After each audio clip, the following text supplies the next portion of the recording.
दोस्तों गाज़ा से अपडेट आ रही है। इसराइल के एक मिनिस्टर हैं, उन्होंने एक विवादास्पद बयान दिया है। इन्होंने कहा है कि जो गाज़ा में लड़ाई ख़त्म होने के बाद हमको यहाँ पर गाज़ा के अंदर जूइश सेटलर लोगों को भेजना चाहिए। साथ में उन्होंने ये भी कहा है कि कुछ गाज़ा के नागरिकों को फ़िलिस्तीन से बाहर भेजना चाहिए, जैसे कि गाज़ा से या तो उन्हें राफ़ा के रास्ते से इजिप्ट भेजा जाए या फिर कोई दूसरी जगह भेजा जाए। तो ये जो बहुत विवादास्पद बयान इस वजह से है क्योंकि ये एक कॉलोनियल प्रोजेक्ट जैसा लग रहा है। इससे पहले भी अगर हम बात करें 1967 से गाज़ा में इसराइल का यहाँ पर अधिकार हो गया था, उसके क्षेत्रफल में आ गया था। 1967 से लेकर 2005 तक ये क्षेत्र को इसराइल इसको कंट्रोल करता था और उसने सेना यहाँ पर गाज़ा के अंदर उसने रखी थी। लेकिन 2005 के बाद इसराइल ने इस जगह को खाली कर दिया और उसके जो नागरिक थे गाज़ा में, जिनको हम सेटलर कहते, उन सेटलर की बस्तियों को भी इसराइल ने ख़त्म कर दिया था। 2005 के बाद से 2023 तक ये जो इलाका है गाज़ा का, ये हमास के कंट्रोल में रहा है और इसराइल ने इसको ब्लॉकेट कर रखा है, जैसे कि कोई भी सामान जो गाज़ा के अंदर जाता है वो इसराइल की परमिशन के बिना नहीं जा पाता है। तो जो ये मिनिस्टर है, इसका नाम है बेजारेल स्मोट्रिच, ये इसराइल का फाइनेंस मिनिस्टर है और इसने कहा है कि हमको वही सिस्टम लाना पड़ेगा जो पहले 1967 से लेकर 2005 वाला सिस्टम था, वही सिस्टम हमें दोबारा लाना पड़ेगा। यानी कि हमको अपने जो सेटलर लोग हैं उनको वापस से गाज़ा के अंदर भेजना पड़ेगा और दूसरा हमको यहाँ पर अपनी सेना भी लगानी पड़ेगी गाज़ा के अंदर। उन्होंने कहा है कि यही एक तरीका है, अगर हमास का जो अटैक है 7 अक्टूबर का, उस अटैक को दोबारा अगर होने से रोकना है तो हमारे पास केवल एक ही ये रास्ता है कि हमको ये जो गाज़ा का क्षेत्रफल है इसमें दोबारा से अपनी सेना और अपने जो नागरिकों को यहाँ पर उनकी बस्तियाँ बसानी पड़ेगी। अगर बात की जाए तो अभी तक इसराइल की ऑफिशियल स्टेटमेंट नहीं आया है कि उसकी पॉलिसी हमास के ख़त्म होने के बाद क्या होगी। कई स्पेकुलेशन चल रहे इस समय, जैसे इस मिनिस्टर का भी एक, इसने तो अपना जो इसके मन में था उसने कह दिया है। इसराइल के फॉरेन मिनिस्टर अली कोहेन का स्टेटमेंट आया है जिसमें उन्होंने कहा है कि ये जो गाज़ा के इलाके में सप्लाईज़ के लिए हमने एक रास्ता बना दिया है और ये जो रास्ता है सिप्रस के रास्ते से होके निकलेगा। तो ये जो सिप्रस का रास्ता है, मैं इसको आपको बता देता हूँ क्या क्या इसका प्लान है।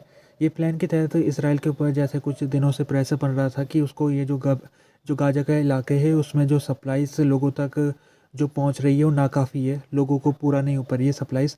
तो इसराइल से ये उम्मीद कर रखी थी कि इसराइल अपने इलाके से सप्लाईज़ को भेजना शुरू कर देगा। तो इसराइल ने अपने इलाके से भी एक क्रॉसिंग खोली थी, खरेम क्रॉसिंग जिसको कहते हैं, लेकिन वो क्रॉसिंग 2 दिन के लिए खुली थी, उसके बाद उसको बंद कर दिया गया। तो अभी देखा जाए तो गाज़ा के लोगों को केवल एक रास्ते से ही सप्लाईज़ आ पा रही है, वो है राफ़ा के रास्ते से और इजिप्ट के रास्ते से। पहले क्या होता है, पहले इजिप्ट से इसराइल की सीमा के अंदर सामान जाता है ट्रकों में, फिर इसराइल की सेना उसकी चेकिंग करती है, फिर वो वापस उसको इजिप्ट में ले जाया जाता है चेकिंग करने के बाद, फिर उसको रफ़ा के रास्ते से गाज़ा के लोगों तक पहुंचा जाता है। तो इसमें बहुत टाइम लगता है और इससे क्या होता है कि गाज़ा के जो लोग हैं, लगभग 20-25 लाख लोगों की अभी सप्लाईज़, उनको पूरा तरीके से डिपेंडेंट है वो इस सप्लाईज़ के ऊपर। तो लोगों को ये सप्लाईज़ ना मिलने के कारण इसराइल से उम्मीद की जा रही थी कि इसराइल कुछ कदम उठाए। तो इसराइल की सरकार ने एक कदम उठाया जिसके तहत सिप्रस एक देश है जो कि गाज़ा से लगभग उसकी दूरी 300 किलोमीटर की है और सिप्रस एक यूरोप में पड़ता है। तो सिप्रस एक ऐसा देश है जिसके ऊपर इसराइल को यकीन है कि ये सिप्रस से जो भी सामान निकलेगा गाज़ा की तरफ, उसमें कोई भी ऐसा सामान नहीं होगा जो हमास को जिसका फ़ायदा पहुंच सकता है। तो इसराइल ने सिप्रस की जो गवर्नमेंट है उसके साथ एग्रीमेंट कर लिया है और इस एग्रीमेंट के तहत सिप्रस का एक पोर्ट है, वहाँ पर से सामान निकलेगा। लेकिन सामान निकलने से पहले जो इसराइल की सेना है उसकी चेकिंग करेगी, फिर पोर्ट से निकलने के बाद वो गाज़ा के इलाके तक वो सप्लाईज पहुंच जाएगी।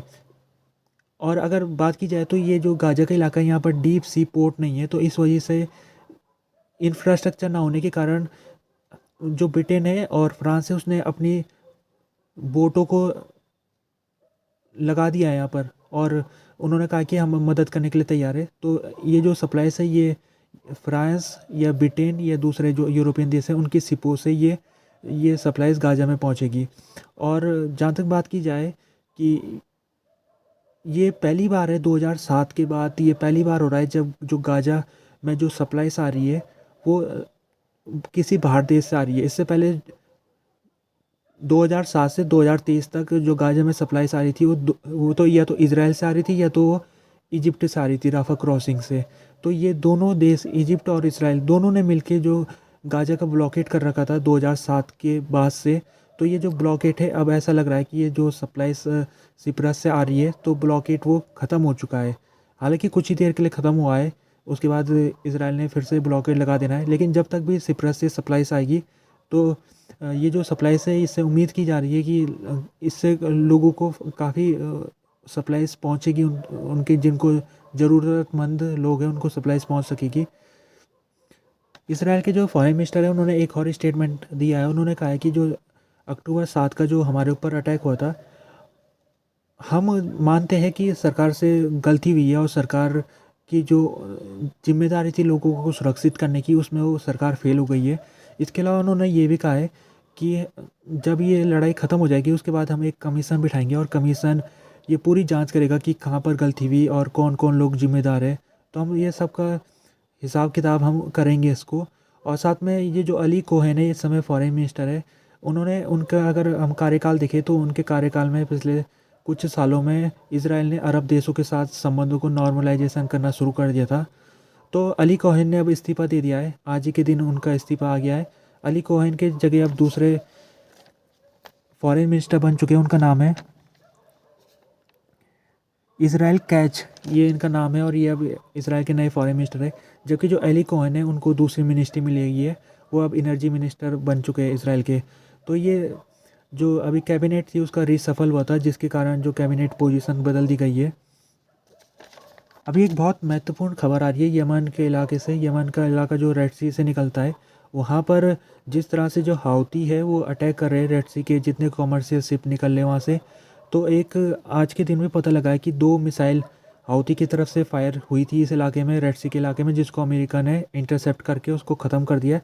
और साथ में एक कंटेनर शिप रेड सी से निकल रहा था, उसमें हाउती ने उसको अगवा करने की कोशिश की थी। तो अमेरिका ने इस प्लान को भी फेल कर दिया और उसने जो 4 बोटें थी हाउती की, उनमें से 3 बोटों को उसने ख़त्म कर दिया है और लगभग 10 हाउती के जो फाइटर है उसमें मारे जा चुके हैं। ये पहली बार हुआ है जब हाउती और अमेरिका के बीच में लड़ाई में किसी की मौत हुई है और ये बहुत महत्वपूर्ण खबर बन चुकी है। और साथ में अगर हम देखें तो हाउती का जो पॉलिसी है पिछले कुछ दिनों से, उसने क्या रखा है कि जो यहाँ से इसराइल के लिए सप्लाईज लेके जो भी कंटेनर शिप निकलेगा हम उसको निशाना बनाएंगे। लेकिन देखने को मिल रहा है कि वो हर शिपों को निशाना बना रहा है, चाहे वो इसराइल के हो या दूसरे देशों के हो। जैसे कि जो शिप उसने अगवा करने की कोशिश की थी डेनमार्क का शिप था। तो अमेरिका ने ये जो रेड सी का इलाका है इसको सुरक्षित करने के लिए उसने टास्क फोर्स बना रखी है। इसमें 10 देशों की नेवी इसमें शामिल हो रखी है और अमेरिका पूरा रेड सी के इलाके में यहाँ पर वो जो रास्ता है कॉमर्शियल शिपों के लिए, उनको ये रास्ता को सुरक्षित बनाने की कोशिश कर रहा है। तो उसी के तहत में जब ये हाउती ने इस शिप को अगवा करने की कोशिश की थी तो ये शिप ने डिस्ट्रेसिंग कॉल किया था। तो उस कॉल किया अमेरिका तक, जब अमेरिका की जो यहाँ पर नेवी थी उसको पहुँचा तो अमेरिका ने फिर हेलीकॉप्टर भेजे और जो अगवा करने वाले हाउती की बोट थी उनको ख़त्म कर दिया। अभी इसराइल के पीएम बेंजामिन नेतन्याहू ने एक स्टेटमेंट जारी किया है जिसमें उन्होंने कहा है कि जो इसराइल की सेना है वो मोरालिटी से काम करती है। वो लड़ाई में अभी तक जो भी किया उसने उसने हर समय एथिकल तरीके से काम किया है।